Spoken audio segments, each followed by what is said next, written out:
হজরত শাহজালাল আন্তর্জাতিক বিমানবন্দর। আজকে তুলে ধরব বর্তমান অবস্থা থেকে শুরু করে এয়ারপোর্ট এরিয়ার মধ্যে কি কি আছে, সম্পূর্ণ গাইডলাইন থাকবে আজকের ভিডিওতে। ভিডিওর শুরুতে সবাইকে একটাই অনুরোধ করব, যারা আমার চ্যানেলে নতুন অবশ্যই আমার চ্যানেলটা সাবস্ক্রাইব করে দিয়ে বেল আইকনটা ক্লিক করে দিয়ে রাখবেন, যেন আমার নতুন ভিডিওর আপডেটগুলো সবার আগে আপনার এখানে চলে যায়। এখন জানিয়ে দিব কোথায় থেকে কিভাবে আসবেন।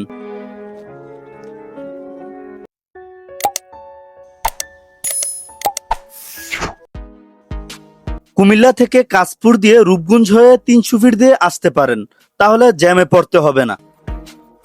আর যদি গাউসিয়া হয়ে আসেন তাহলে কাঞ্চন ব্রিজে জ্যামে পড়তে হবে। তাই আমি মনে করি রূপগঞ্জ দিয়ে 300 ফিট হয়ে চলে আসতে পারেন এয়ারপোর্ট, তাহলে আপনি অনেক দ্রুত পৌঁছে যেতে পারবেন।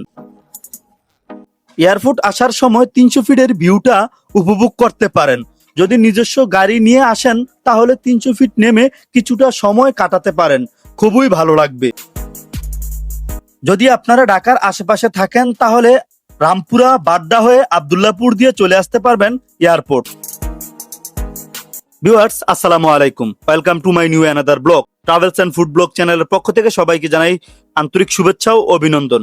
সম্পূর্ণ ভিডিও জুড়ে থাকছি আমি বেলাল।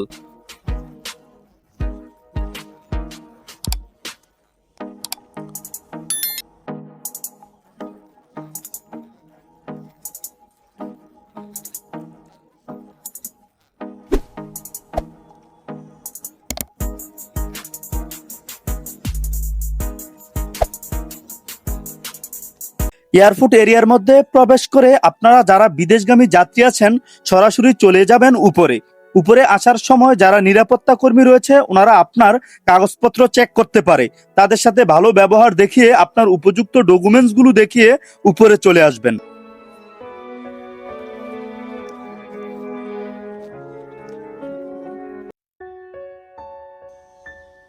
উপরে আসার পরে এখানে অসংখ্য টলি রয়েছে। টলির মধ্যে আপনার প্রয়োজনীয় লাগেজ ব্যাগগুলো রাখবেন এবং আপনি যে দেশে যাবেন এখানে অ্যানাউন্স করে বলে দেওয়া হবে, তখন আপনি লাইনে দাঁড়িয়ে যাবেন। এবং যারা নিরাপত্তা কর্মী রয়েছে তাদেরকে আপনার পাসপোর্ট, বিমানের টিকিট, ভিসার কাগজপত্র দেখাবেন। তারপরও যদি কিছু বুঝতে না পারেন, যারা নিরাপত্তা কর্মী রয়েছে তাদের কাছ থেকে পরামর্শ নেবেন। সকল ডকুমেন্টস দেখানো হলে আপনি ভিতরে চলে যাবেন। এখানে অসংখ্য এলইডি রয়েছে, যার মধ্যে প্রতিটি ফ্লাইটের সময় দেওয়া আছে। তবে সাবধান, আপনার ব্যাগে কোনো অবৈধ মালামাল যেন না থাকে। যদি থাকে আপনার ফ্লাইট বাতিল করে দেওয়া হবে এবং আইনের আওতায় এনে আপনাকে শাস্তির ব্যবস্থা করা হবে। উপরেই পেয়ে যাবেন বিভিন্ন ধরনের কোল্ড ড্রিঙ্কস, পানি, চা, কফি। তবে বাহিরের তুলনায় একটু দামটা অনেক বেশি এখানে। এতক্ষণ বিদেশগামী যাত্রীদের কিছু তথ্য দেওয়ার চেষ্টা করলাম, এখন আমি চলে যাব নিচে। নিচে নামার সময় চেকপোস্টে আপনাকে চেক করতে পারে, তাদের সাথে ভালো ব্যবহার দেখিয়ে তাদেরকে চেক করতে সহায়তা করবেন।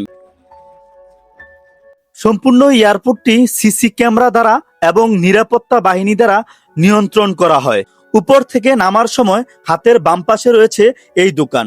এখানে কোল্ড ড্রিঙ্কস থেকে শুরু করে ফাস্টফুড আইটেম জাতীয় খাবার পাওয়া যায়। আরো পাওয়া যায় বিভিন্ন ফুলের বুকে। আপনি চাইলে আপনার প্রিয় মানুষকে এখান থেকে উপহার দিতে পারেন। এয়ারপোর্ট এরিয়ার ভিতরে রয়েছে বিশাল মাঠ, যেখানে গাড়ি পার্কিং করা হয়। গাড়ি নিয়ে আসলে এই মাঠে পার্কিং করে রাখতে পারবেন এবং এখান থেকে চাইলে আপনারা গাড়ি ভাড়াও করে নিতে পারবেন। ক্যানোপি 1, ক্যানোপি 2, যেখানে বিদেশ থেকে আসা যাত্রী বাহিরে আসেন, এখানে অনেক মানুষ ভিড় জমে থাকে, কারণ সবাই সবার প্রিয় মানুষকে নেওয়ার জন্য অধীর আগ্রহে দাঁড়িয়ে থাকেন।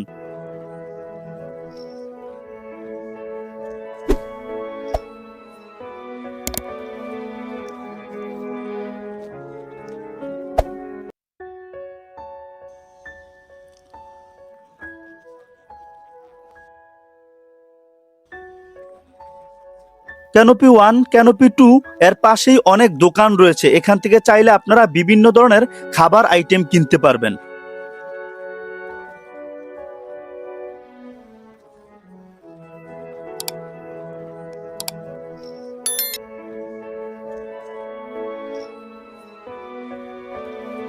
এয়ারপোর্ট এরিয়ার ভিতরে রয়েছে অনেক ফুলের বাগান, যা এয়ারপোর্টের সৌন্দর্য বাড়িয়ে দিয়েছে দ্বিগুণ।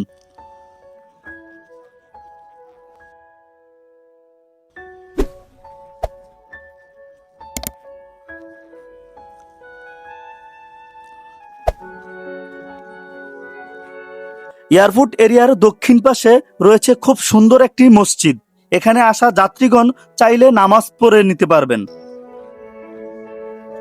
বন্ধুরা, আমার ভিডিওগুলো যদি আপনাদের কাছে ভালো লাগে অবশ্যই কমেন্ট করে যাবেন, আর ভিডিও বিষয়ে কোনো পরামর্শ থাকলে কমেন্টে জানিয়ে যাবেন। সবাই ভালো থাকবেন, সুস্থ থাকবেন, দেখা হবে নতুন কোনো আরেকটা ভিডিওতে।